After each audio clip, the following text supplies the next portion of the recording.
AI needs to be a tool to help us plus up what we're doing, to enhance our collection capabilities, enhance our vetting capabilities. Welcome to Unspoken Security, the raw and gritty podcast for security professionals who are looking to understand the most important issues related to making the world a safer place, including intelligence-driven security, risks and threats in the digital and physical world, and discussions related to corporate culture, leadership, and how world events impact all of us on and off our keyboards. In each episode, host AJ Nash engages with a range of industry experts to dissect current trends, share practical insights, and address the blunt truths surrounding all aspects of the security industry.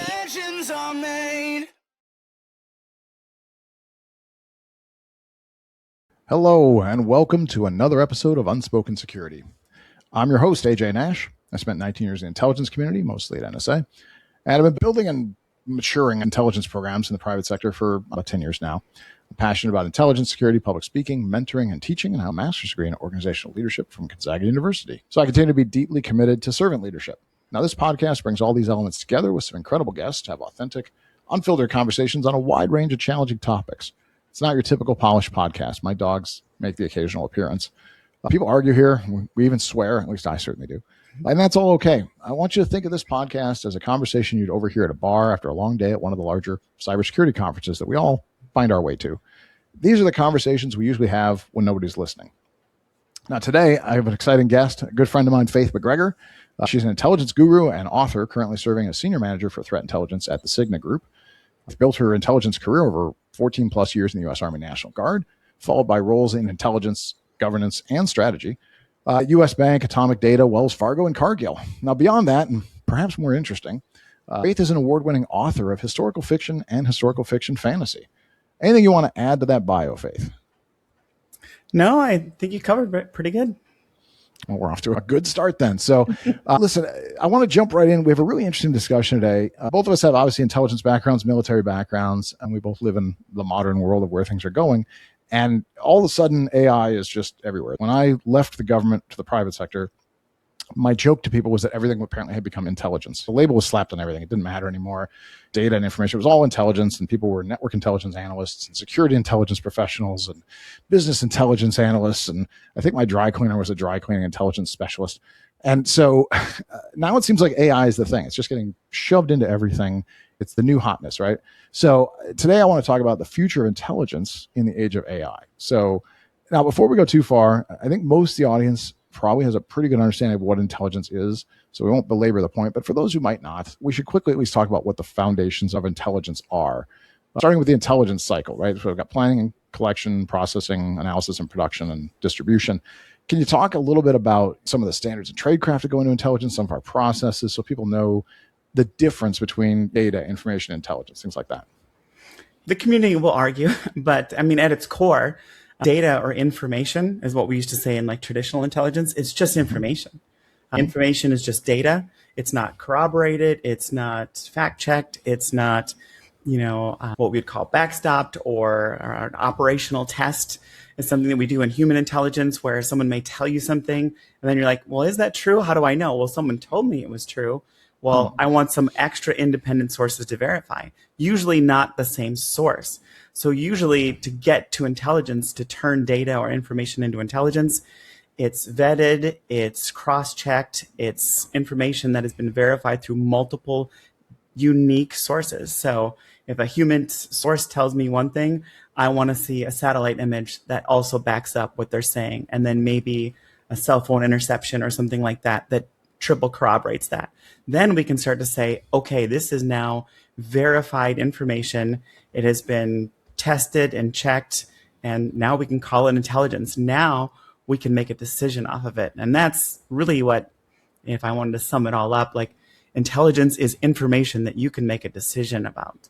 The purpose of intelligence is informed decision-making, right? And I think you made excellent points there. And that data is just raw, right? It's a point of context, perhaps. I used to talk about in technical terms, a list of IP addresses is data. A list of IP addresses with some context associated with it is information, which is usually being sold in feeds as intelligence anyway, but really that's information. And to get to intelligence, you have to be able to validate it and say, well, this is the list of IP addresses. This is the threat actors associated with it. These are the actions that have been taken on this infrastructure. These are the malwares associated with it and the signatures. This is some context to it. And maybe even this is what we might expect to see next, right? That much deeper picture. And as you said, through multiple sources, right? Not a single source. I didn't just grab a thing and call it intel.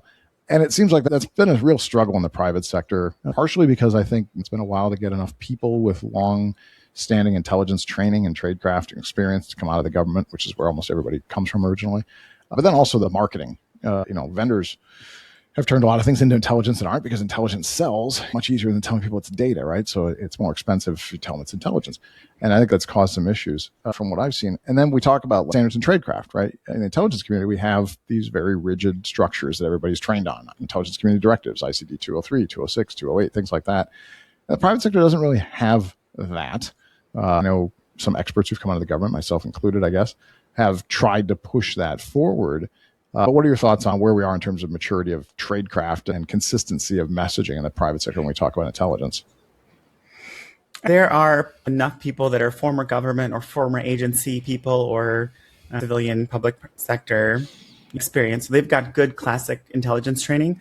And like my current team, we got a good mix of some who have that experience and some who have worked for civilian agencies, some DIA folks and the like. And I think the biggest challenge in private sector is the speed. I think what no one likes to admit is that intelligence is a process and you can't skip any of the process.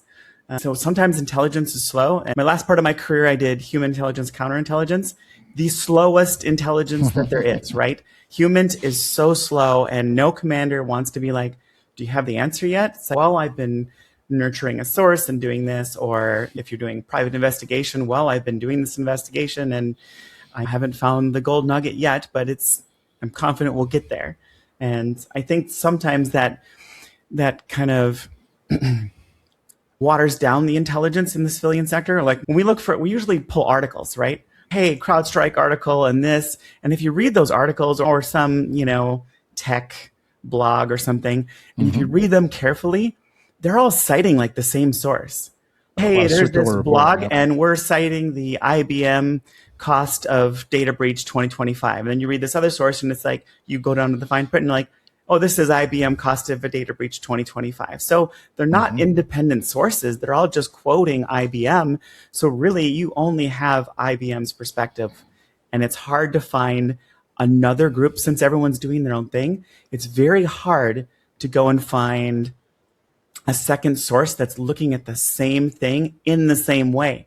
Because everyone's giving you, especially in cyber, they're giving you different statistics in a slightly different way. Like how are they actually measuring it? You don't know.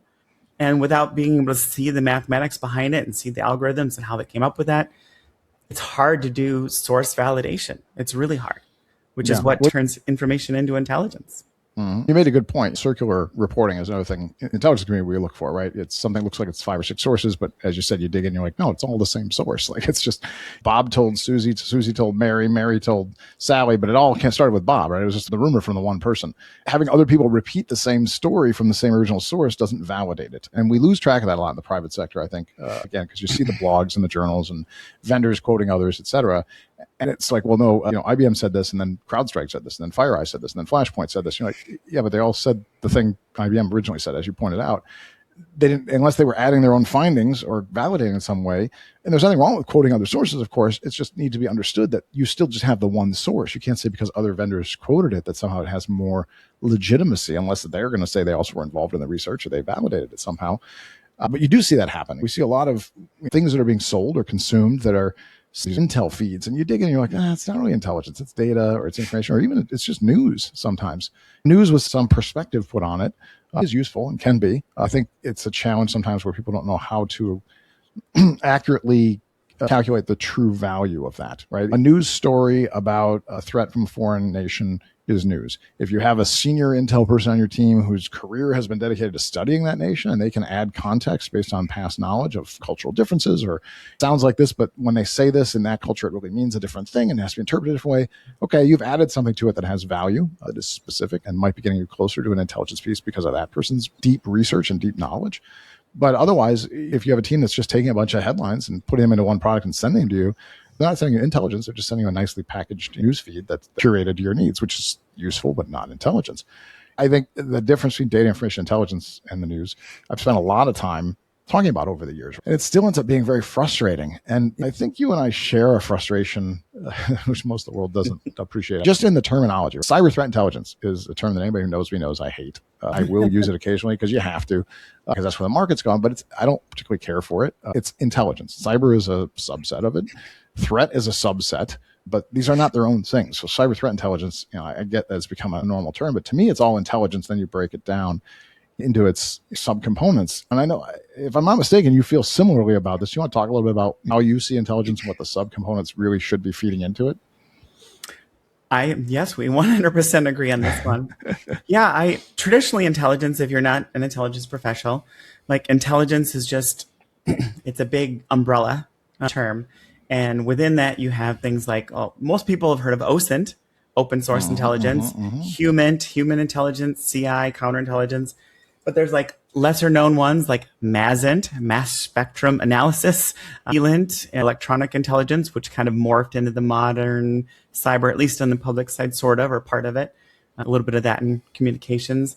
But yeah, like I remember when I was doing my first master's degree in intelligence, I was writing about, or I wanted to write about like intelligence operations and building an intelligence program and all that kind of thing. And they had the term in some of those, this was like, I don't know, 10, 12 years ago now, but I had this term CYBINT, cyber intelligence, which is what we use, not CTI. And it's just another discipline. And really what we need is probably more of a, I don't know, like a higher level intelligence team within private sectors that do multiple disciplines. And we do it. Like, I'm cyber threat intelligence, but do I report on geopolitics sometimes? Of course we do, especially when it's relevant to me what a cyber threat actor would do. But we have people who live in different parts of the world, and I can get information from them. Like, hey, this happened outside my window this morning. That's human intelligence. So I'm vetting that source. Or if you had a fraudulent worker and your HR was unsure about it, they can bring them to the intelligence team. We can not only just do the technical stuff under the hood to see what was going on, but we can interview what we'd call an intelligence debrief, that HR person, and be like, well, and we might be able to pull details from that person that would give us more context and help back up the hard data that we have, giving us another source. And we just don't do that a lot because cyber is so fast paced, which we talked about before. And we're constantly responding to things. And, we don't have 17 intelligence agencies to help us. We have, most programs, I'm better under 100 people. I mean, like whole cybersecurity programs, not Intel. Most Intel programs are usually 2 to 3 people. Very underfunded and undersupported, right? So you're only a handful of people, doing a little bit of everything, right? I mean, Intel team that works with an insider threat team. I mean, you can call that counterintelligence. It's the same concept, right? We do signals intelligence. We do OSINT, as you said, right? So open source intelligence. Most of us are just all source Intel professionals at some level, pivoting from one source to the next to try to get a holistic picture, which is another reason why I've always advocated for just saying you have an intelligence team, and the rest are pieces of that puzzle.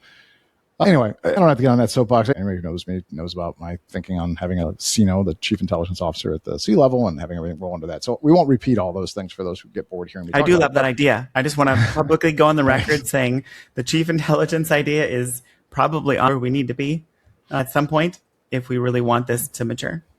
I agree, of course, and I appreciate that. I know some people are working on that. So that gives us our baseline for those who are just catching up. And for those who are Intel professionals, you probably skipped all of what we just had there. And now you're like, okay, good. Can we get on to the next piece, right? So if you jumped ahead, good for you. If you needed to hear something to understand the baseline of Intel, that's awesome. So now we can jump into where we're really going, right? Which was the discussion about AI and how that fits into this. So, a lot has changed just in the past, it changes every day, it seems like, but certainly in the past year or so in the AI arena, right? We've actually had ChatGPT launched about 2 years ago now, I think 2 or 3 even.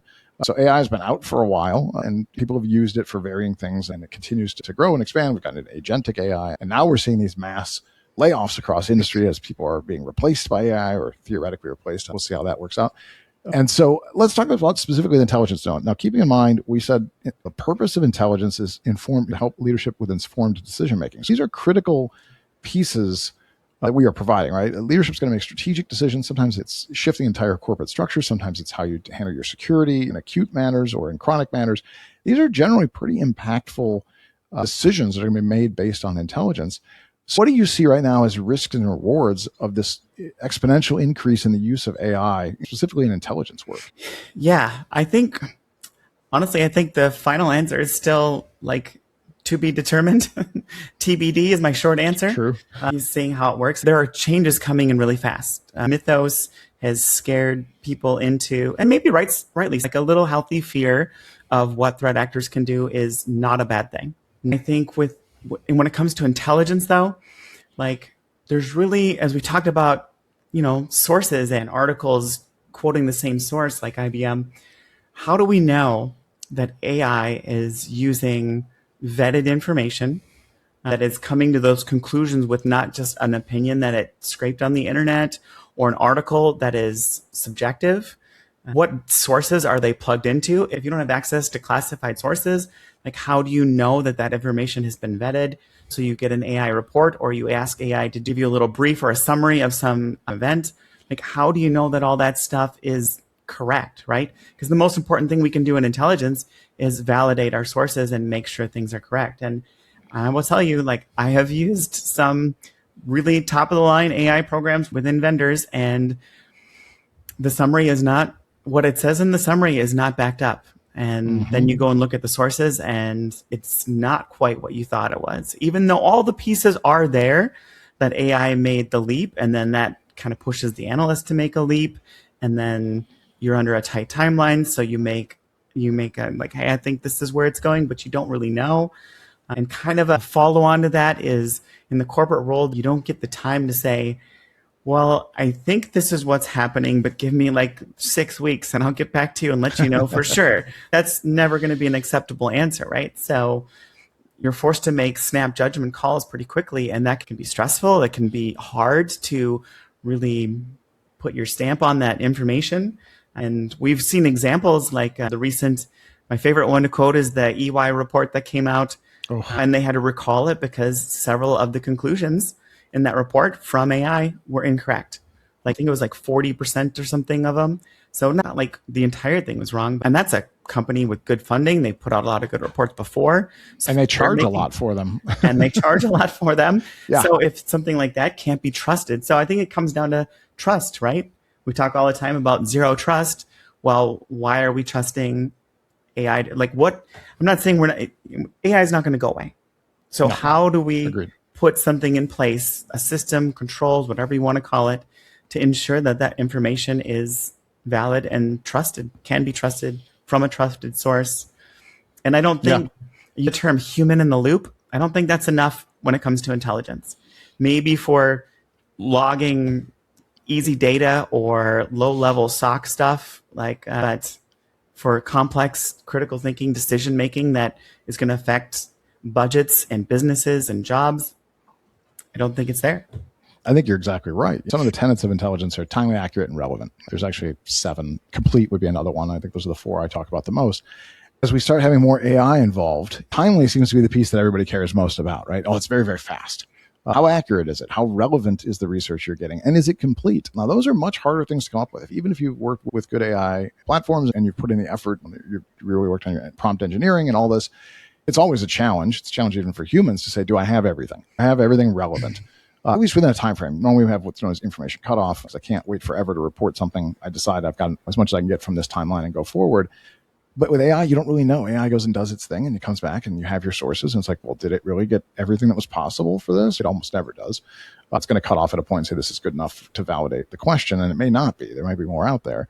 Then you get in that accuracy. And you made an excellent point. Even if you curate all the sources, If you feed an AI platform just sources you've pulled, I pulled 8 products, they're all valid and vetted, and I think they're great. Just give me a summary. There's still a reasonable chance most of these platforms will come up with things that aren't part of that concept or aren't part of that structure of data that you've given it.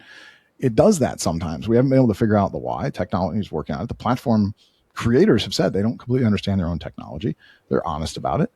And yet we're going, well, no, we're in a hurry. We got to do it. We got to run. And like you said, there's not enough time to validate. Everybody's in a hurry. Everything's got to be fast because timeliness seems to matter more than anything, which is incredibly dangerous when we're talking about things that are going to be massive decisions that are going to be made off of this. And then it puts so much pressure on people that you don't have enough time to validate it. Or maybe you get lazy. Humans are designed to be efficient. So I've been working with this platform for a while, and I've validated all the sources on these 28 products, and everyone's been perfect. The 29th product's the one where I go, well, you know what? I validated a couple. It probably is good because I'm in a hurry and I've got somebody chewing on my neck. So let me ship this out. And then the next one, you validate less and you validate less. And suddenly you're just shipping things directly out, not validating anymore. And that's how people operate. And you're going to make massive decisions as a company based on things you don't know if they're even close to accurate necessarily. The EY one's a really good example. It's shameful, frankly, for EY. The amount of money they charge and get paid and the brand they have, you didn't put out 1 or 2 mistakes. Like you said, it was like 40% of the product was just flawed, just inherently flawed, which means they've offloaded an awful lot to AI. A human in the loop can't fix that fast enough. You can't go back and check everything and fix it all when it's that flawed.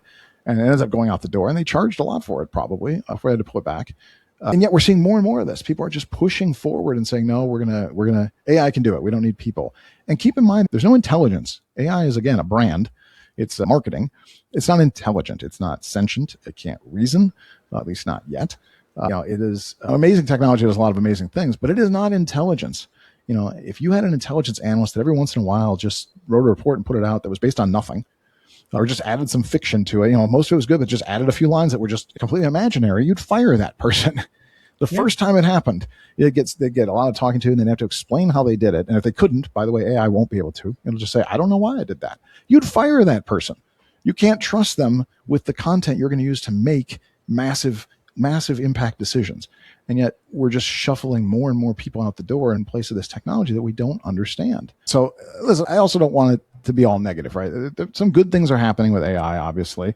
And there are some really valid ways to use this really powerful technology. So let's talk a little bit about that. What do you see as some of the positive ways that AI is impacting intelligence analysts, ways people are being able to use it to do a better job, companies that are doing a good job of integrating it? What are you seeing as some of the positives right now with AI when it comes to intelligence work? Yeah, and there's some good news. Like back in the old days, we used to have this kind of reach back capability where if we were deployed, we could reach back to a unit in the United States and get information. But usually to get that, you had to kind of draft a really complex query or a query letter and get them like, this is what I'm looking for. Do you have this information? And some humans would go and find it. And then as we got better, we started having computers do that. And then you'd have to write like basically simple code or SQL language and write a simple little query to pull the information you need. So one way I see this working great is with Recorded Future. When they first did this, they were one of the first Intel vendors to adopt like a GPT model. And so what they do is they have their INSIC group of human analysts that curate reports and do all the source validation and stuff like that, classic Intel reports.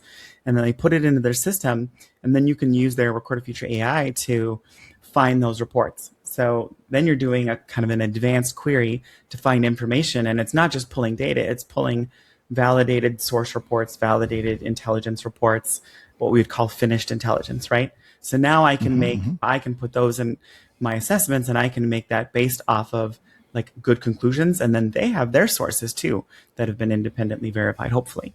Now the Recorded Future still does like kind of the classic, you can build a report with AI and stuff like everybody's doing that. But I do think that's like a great use of intelligence, artificial intelligence in the Intel sector is kind of curating reports because we have all this data. And sometimes we've talked about analysis paralysis. We just have too much data. How can we possibly go through it all? But AI can help us sort that. AI can help us sort through, find me the one IP that was masking or can you verify where was this being logged in from, what host country? And maybe AI can actually help us get through some of those ways that threat actors mask where they are. Yeah, well, you make a good point about we're swimming in data and information. And we have to consume so much, right? And if you're working in a mature organization, it's even more, right? It's nice to have funding and resources. It also comes with the burden of more, right? I got all these vendors and all this open source, and we've got all these collection systems, and it's just an overwhelming amount of content coming at us. We rarely have enough people still. So yeah, I agree with you that when tuned properly, and that's a key piece, I accidentally have become a bit of a prompt engineer. If you play with technologies, you either learn how to use them or you struggle. And so you learn over time how to ask the right questions to AI to get better answers. And the platforms change and they get better too. But I think one of the things you talked about with that paralysis component, a lot of times a challenge I've seen in the Intel space, myself included, is you keep going down rabbit holes deeper and digging. And that's why we have information cutoff to force people to stop researching and actually start writing. And then sometimes just getting to writing, it's hard. How do I want to structure all this? How do I put it together? How do I just put pen to paper, digital now, but to get things going? And I find that AI is great for drafts. If nothing else, just get you started to say, okay, now I've got a draft to work with. Sometimes it's easier to edit something than it is to author something originally. Now, of course, you've got to assume everything that came in that draft is flawed, just for the sake of being safe about things. Just assume it's all going to be flawed, but at least you have a structure to work with. Then you start checking the sources and validating and moving some things around. AI doesn't do confidence language at all, as far as I'm concerned. Not well. It'll throw things in there, high confidence, low confidence, but it's just making shit up. It doesn't understand the intelligence community directives. It's not applying standards. So you're going to have to go through and do those things. But I've always found that some of the summarization, I think you mentioned, is good. Some of the drafting can be really helpful. If you program it properly, I feel like it can do a lot of really good research. Like you said, it's nice if you have a corpus that's already validated content. So at least you don't have it out there making stuff up. But even some of the open source, if you're able to put a lot of time and effort into building the right models to really limit what sources it can go to and force it to validate the URLs, and then you still have to check them all anyway. I have found that it can be really helpful as a research assistant. And you can even get into time parameters and saying from this time to this time, kind of create information cutoff and give it a wider range. And then at some point, you may just have to accept that I hope this is complete. But again, timelines are timelines. I think that there's been some improvements there. But for those who think, hey, I'm just going to hand it to the AI, here's my tasking, and here's what I need you to do, go do the whole thing and write it up, and that's going to be an Intel report. I haven't seen any that I would trust, certainly to make decisions. I don't know, maybe you have. Maybe you see things I don't. Have you seen anybody yet that can just have the easy button and here's your answer and let's go make strategic decisions based on what AI tells us to do? Not at all. Yeah. But I will say I've seen people make decisions off of a news story or a headline, and we're making decisions off of a headline. And it's like I know, there's probably really good examples. Maybe I shouldn't go into all of them. Yeah, news correlation is a big part of what Intel does in the corporate sector. Is this news item, is this a threat to us? Does this matter? I think AI is nice to pull in some quick information, and then you have to go and validate it though. But my bigger concern is if the AI solution is really expensive, because we're cost benefit analysis, right? Mm-hmm. If the AI costs 10 times more than a human analyst, but it's really good, but then you have to have a human analyst go over every single thing to do it. And would another second analyst be cheaper than an AI solution? I think there needs to be some, like AI, like any new technology, it needs to come down in cost. It needs to get a little more user-friendly. It's pretty user-friendly, but it's got to have some more controls and parameters around it. Or I almost would love to see and here for all the AI people out there who are making this stuff, who are smarter than me, give me some controls. Could I just for intelligence, could I tune my AI and say, I'm only looking for this or this, but tune it with intelligence parameters? AI only wants something that is within this amount that has been validated by 2 or more sources. And then how is the AI going to check that it's been validated by 2 or more sources, independent sources?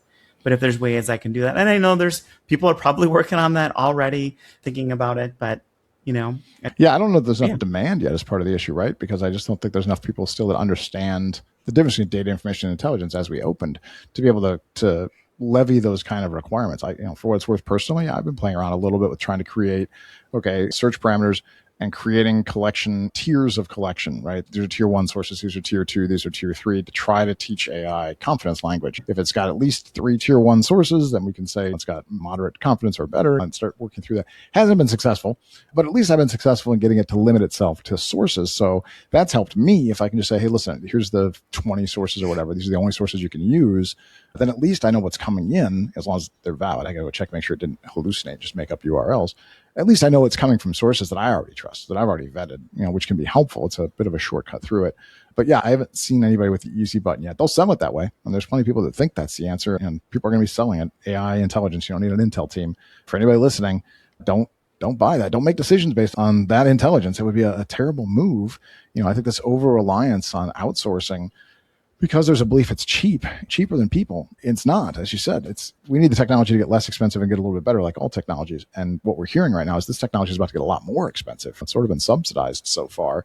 And now that they've gotten into these corporate environments and convinced people that this is going to save them a lot of money, and they've been offloading a lot of people and moving things over to AI, these AI platforms are helping companies become very dependent on what they offer.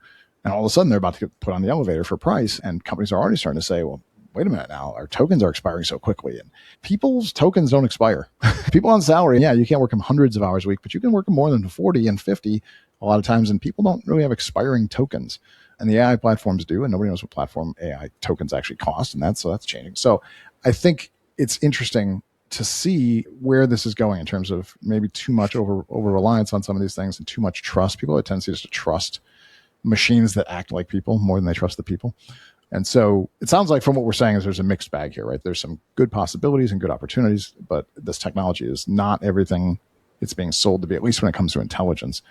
And again, if intelligence is used to make decisions, it's important that those decisions are based on the best available content, vetted, validated intelligence, not just whatever's in the news cycle. Like you said, some people are still doing it just based off news. And I have found that, I don't know, I imagine you've seen the same thing. A lot of my job when I've worked in organizations in Intel was just helping people, specifically the CISO, understand what not to worry about. Before you even get into the discussion about what they need to worry about, it seems like every morning was explaining why this news story about is not something you have to worry too much about. We don't have to make a lot of reactions. Did you experience or have you experienced a lot of that in the Intel side too? A little bit, I guess. I don't know. I think we keep talking, we keep getting back to this trust. Like we keep bringing up the word trust, right? And trust is, if you don't have trust, you're going to fail in intelligence.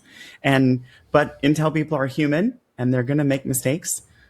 I was in Iraq once and it wasn't me, it was a different unit. And someone made an assessment that someone was going to attack the base in Kuwait. Highly unlikely to anybody who understood that, but they saw the information and they're like, this could be the thing. Now, after that, you make a mistake like that. And the human is going to be like, okay, so the next time I go into this again, I'm going to quadruple verify my sources. And then I'm going to ask 3 friends to validate this. And then I'm going to call another buddy in Singapore and be like, hey, are you seeing what I'm seeing? Your next product is going to be, and then every time you make a mistake, because intelligence is not perfect, you're going to get better. And the AI is just going to, like a program or anything like that, its programming didn't change because it got something wrong.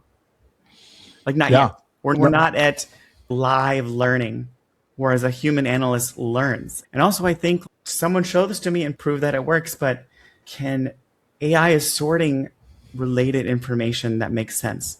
What about unrelated information? The little reserve, you remember the story about the reservist who found Saddam Hussein? He was looking through reports that people just weren't, even trained intelligence professionals, just completely ignored unrelated, uncorroborated stuff. But he saw something, he saw some patterns, and he took a giant leap.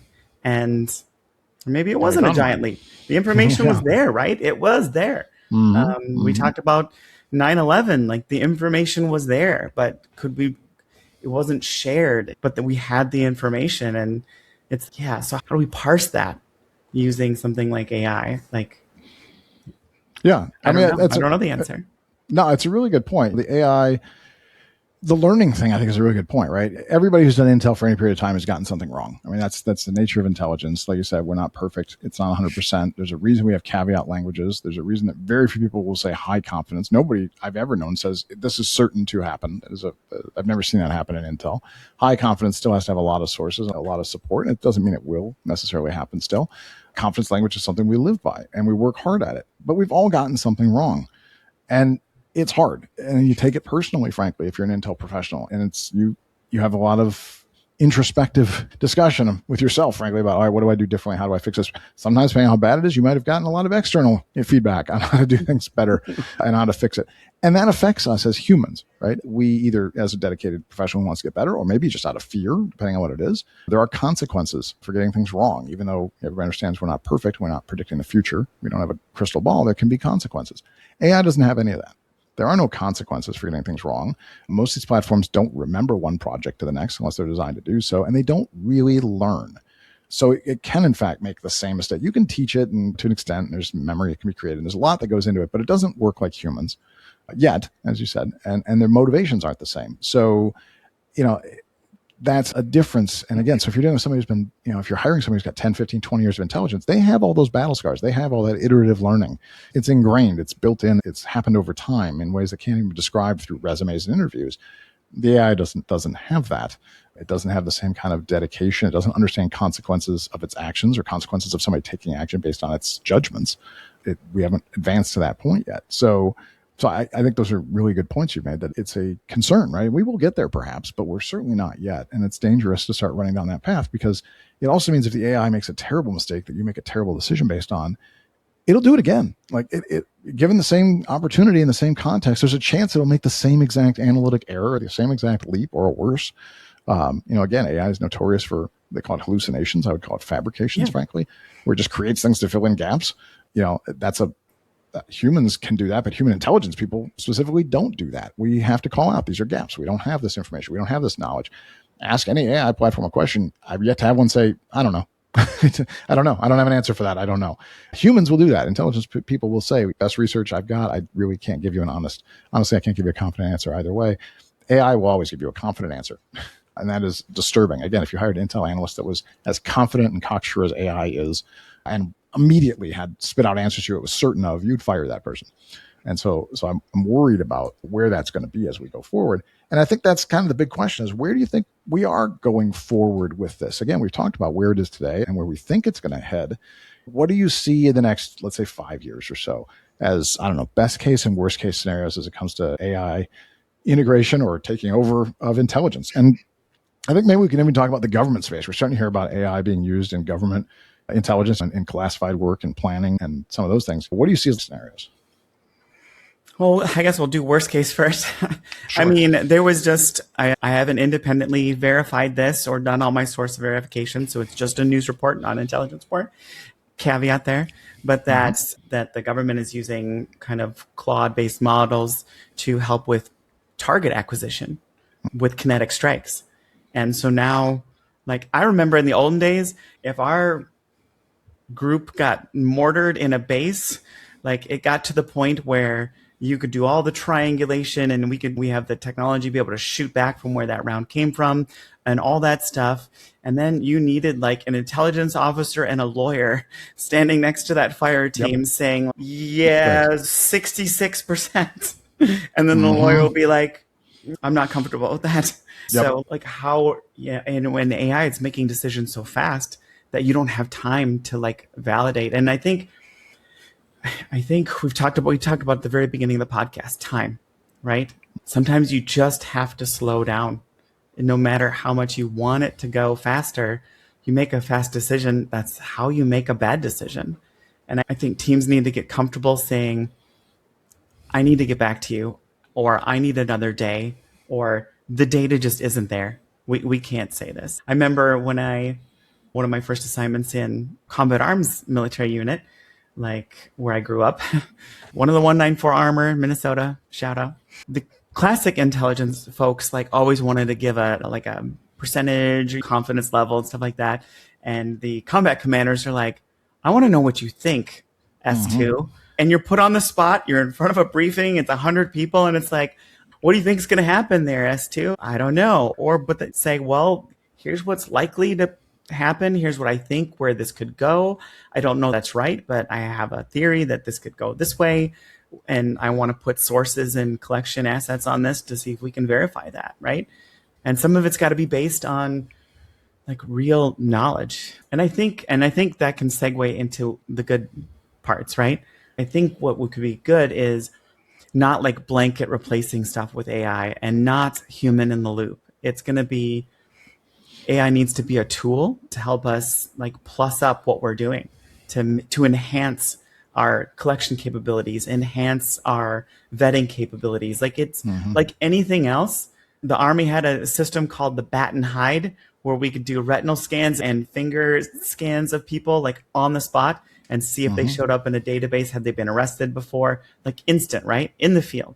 And it was fantastic because instead of, well, I'm going to take this report back to someone, then I'm going to send it back to the States, and 3 to 6 weeks later, I'll get a report saying, and by then, either the bad thing has already happened and you couldn't prevent it, or the information is useless. And so I think technology in general is great. Like it can be a way to plus up and kind of what we'd call like a force multiplier, right? Like it's not meant to be the thing. It's meant to be the thing that helps you. Like air power is great. Smart bombs are great. But at the end, you always need the infantry to walk in and take the town. There is no substitute for, well, we bombed it all. It's all good now. Everything's fine. Nope. If you don't go in there and verify it, right? Yeah, we walked in and, how many movies have we seen where they walk in and Intel says it's fine, and they walk in and like, not fine. Right. And there's an entire division of Germans behind the building, and, then drama ensues. Makes for great drama, but that's not what we're looking for in operations. So like, I think we need to use it that way, and there's going to be good ways to use it. We just got to. Well, and you make a good point about the big fear I have is that speed component, right? The people are in a hurry. And you mentioned in the field, you may give the intel assessment. We have a moderate confidence assessment based on conflicting reporting that this may or may not happen. So we have low confidence that this is going to happen, something like that. And then the combatant commander looks at you and says, just tell me what you think. And we're not doing that usually. Like it's okay, we're going to go back to the same language. I can't just, this is what I think, right? What I think is caveated intentionally. If I just say, I think this is going to happen, or I think it's not, all the caveats went out the window, and you're going to go based on my assessment, which is not the way actions should be taken. But I fear what's going to happen as we get more into the AI components is those combatant commanders are going to say, the hell with the J2 or the S2. And for anybody who doesn't know, the 2 is Intel, J3, S3, that's operations usually. The hell with him. He's so mealy-mouthed and he's wishy-washy. He's always got his caveats. Claude, what do you think is going to happen? Claude's going to say, I think this is going to happen. I love Claude. Let's just go with that. Like the AI is going to give you that confident answer to make a decision, as opposed to the caveated answer that is the smarter and more thought-provoking and something that's been validated and gone through a process. I fear that we're going to see this bias towards speed and confidence, as opposed to being more prudent in our decision-making, which is obviously it's a problem in cybersecurity, but when you get into kinetic issues, it's a much bigger issue. If you have somebody who's in a hurry to make a decision and they're willing to go with the very confident words of a platform that may not have validated anything, doesn't understand how to make these kind of assessments in intelligence, and then you're going to put bombs on targets. I've seen a couple times in my long career at this point, significant errors that resulted in significant harm. You go way back to the Balkans. This is public knowledge. The U.S. accidentally bombed the Chinese embassy. There's a whole lot more story to that story that I won't go into because it's a whole show on its own. But ultimately, the official story is that the U.S. maps were out of date, and the agency responsible for that, their targeting was out of date, and so we hit a building that we didn't want to hit. And then most recently, we just hit a school full of children in Iran.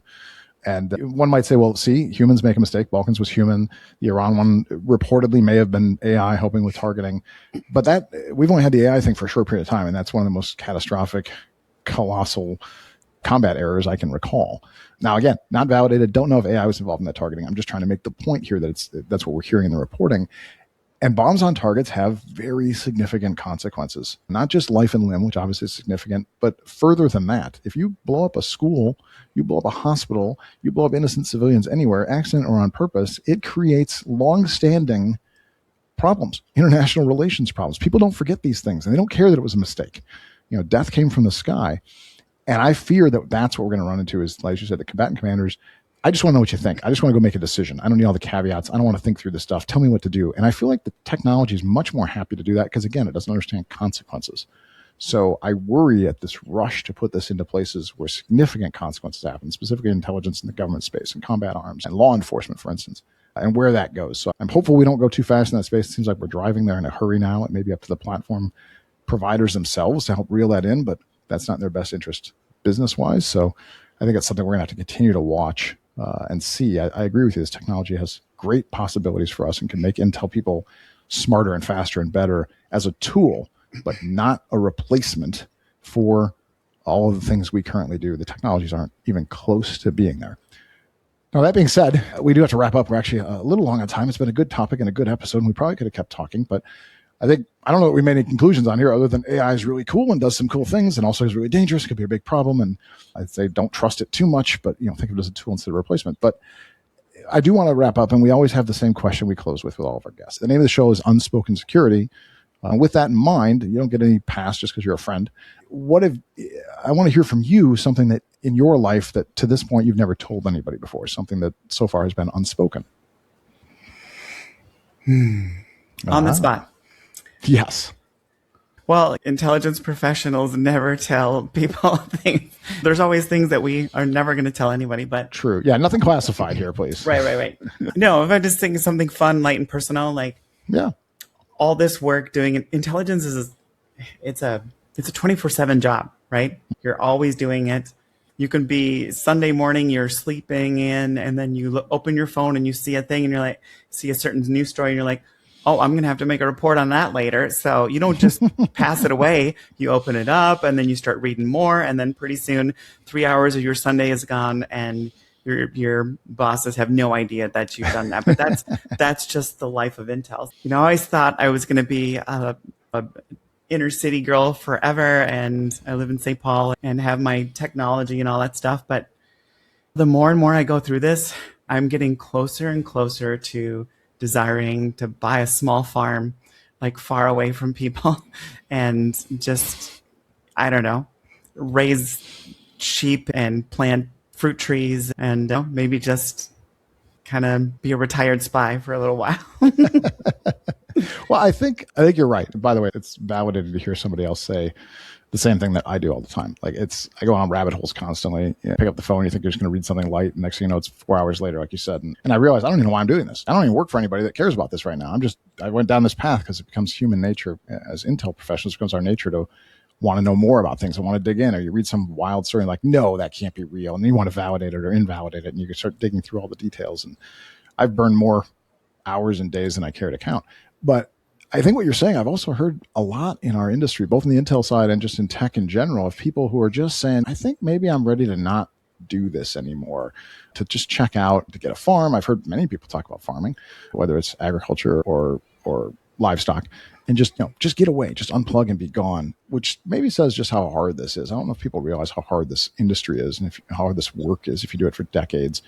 I think a lot of people define hard work as working in a factory or working in the mines or really heavy labor, which is incredibly hard work. And by the way, so is farming, all very hard work. But I think people underestimate how hard it is sometimes to do some of our work, because you sit at a desk and you may drink fancy coffee and whatever, and there's good perks in some of these jobs. And I think people don't recognize or understand how hard it is mentally and how it doesn't ever shut off. And people burn out. It's very difficult to do this for long periods of time. Just in my circle, like I think I could name off right off the top of my head. I know one intelligence professional became a welder. One is did move to a farm, and they're just doing that. And that's just within my little group. And I fear that AI is going to push people out, and then Intel's not something you can learn in a year. I've been doing this a long time, and I still have a lot to learn. And there's just, and once you get away from it, it takes so long to get back into it. And if we lay off all the people for AI and then we try to bring them back because it wasn't working, that resource isn't going to be there anymore. And then you're going to be talking about a huge risk. And so, we talked about that for years in cybersecurity, but specifically in intelligence, basically a 24/7 bot to do whatever you need to be doing, right? And burn people out, and they're just going to be done. Or they're going to be, I want to retire early, or I'm going to switch careers because I can't do this anymore, or I don't want to do this anymore, and nobody ever thanks me for what I'm doing anymore.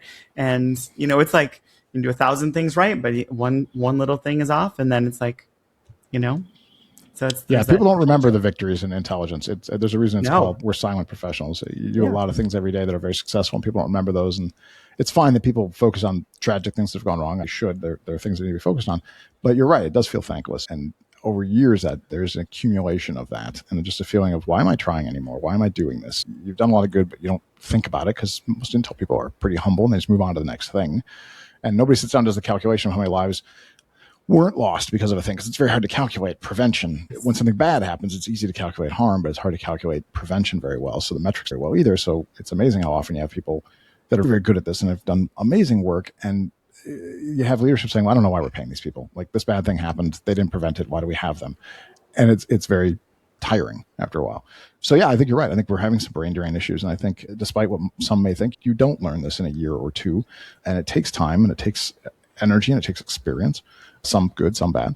And I think we are losing that. I think you're right. I think we may find ourselves in a position where we have a very hard time in the future if we keep pushing too many people out. If you kick the junior people out, nobody grows up to be mid and senior. And seniors die eventually. So, or get tired and burn out. So I think you make a good point. I think it's interesting, going back to what the topic was here, which is the unspoken thing that you were talking about, getting a farm and moving away. So I hope that doesn't happen anytime soon, because I really enjoy talking to you and hanging out, and hopefully we can continue to do good things in this community. No, I got some more years left in me. I'm not ready. I'm not ready to turn it off yet. Outstanding. Well, I appreciate you being here today. I'm sure everybody else did too. Thanks for taking the time to chat a little bit about intelligence and AI and where we are and where we're going and the good and the bad. And hopefully this was thought-provoking and helpful for others. Any last things you want to drop before we close out today? Just a shout out to all my fellow intelligence community. Find something outside of intelligence that is completely unrelated to make yourself happy, to turn your brain off. That's why I write historical fiction fantasy. You got to have something that is not related to this, Yeah. Keep yourself sane, keep yourself going. Yep. So you can come back fresh and solve the puzzles. It's good advice. Yeah, turn your brain off, or at least turn it on something else for a while. All right. Well, with that, we're going to close it out. Again, thank you very, very much for being here, Faith. Thanks for taking the time and having this really interesting conversation. I look forward to getting feedback from everybody on how others saw this and felt about it. And for everybody out there, again, thank you for taking the time for listening or watching, however you chose to tune in today. If you like the show, please provide feedback. If you don't like the show, okay, provide feedback too, because I still want to see what we can do to make it better. But please and follow and share this with other people so we can continue doing this show and bring amazing guests with interesting ideas like Faith and others. So thank you all for tuning in. I appreciate it. With that, I'm going to close this out. This has been another episode of Unspoken Security. That's a wrap for this episode of Unspoken Security. If you enjoyed this episode, follow us wherever you listen to your favorite podcasts. See you next time.